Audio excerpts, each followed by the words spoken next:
Kyril Monzi started in the advertising industry over 15 years ago. He was a business major, but Kyril banked on curiosity and persistence to land a copywriting internship while still at university. I did not have a portfolio, so what I did was actually created my own ads, fake ads, just to show how I could write ideas, how I could write stories, and that eventually became my own personal brand.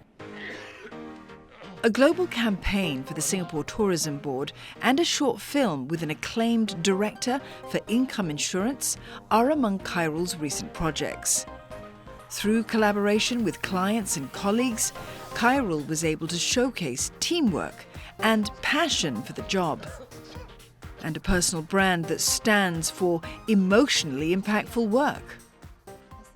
As they say in advertising, you are as good as your last piece of work.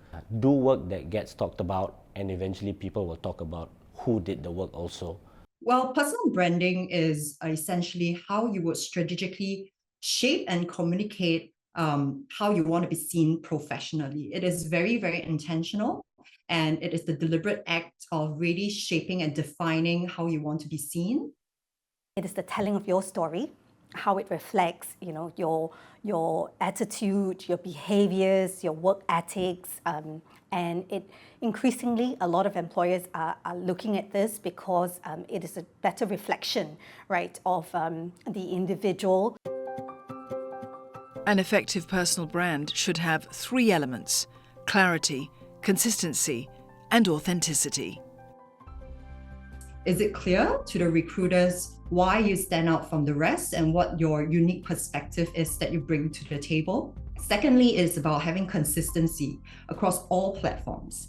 A significant number of recruiters today or hiring manager will actually look up your profile online before the interview. Thirdly, it is about authenticity. We need to back up our personal brand with original stories and personal experiences on how we can deliver the unique value that we bring to the workplace.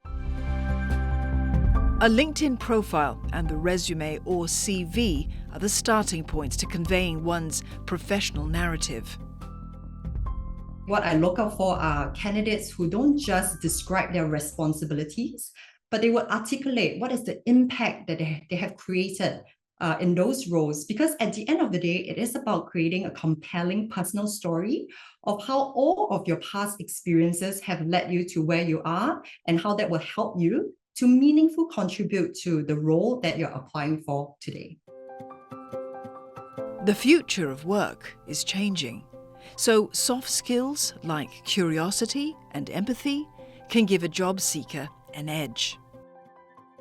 Employers are seeking individuals that can do the job if given the right training, more than someone who's able to do the job today and have little runway to grow.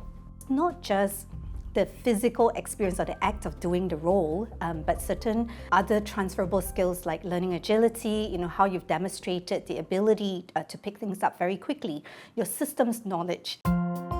With social media as the entry point for branding, you need to be careful about what you post online. I think the biggest mistake that I've seen is the inconsistencies in all the different personal brands you have socially. Oftentimes it might draw certain questions about the individual, how they would perform at the workplace versus in their personal lives. The internet doesn't forget, and it's all still there. Where somebody has posted something years before, and maybe they don't even believe this anymore, but it comes back to haunt them, even though they may have deleted it, but somebody has taken a screenshot. During the hiring process, employers will assess your online persona versus what they see during the interview.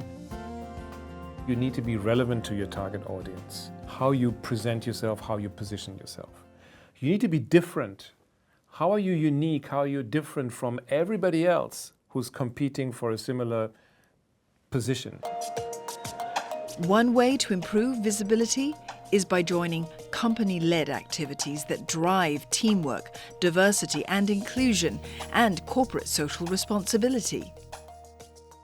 The brand value increases when positively talked about and when more and more people rave about it.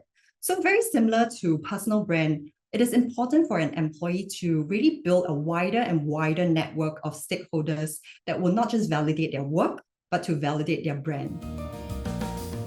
For Kyril, who now mentors young staff, building a personal brand is an ongoing process. It's a long-term game. It doesn't happen overnight. You have to be consistent and focused and determined and just hustle. You will eventually get your big break. You just have to stick to it and believe that eventually you will find your own personal brand.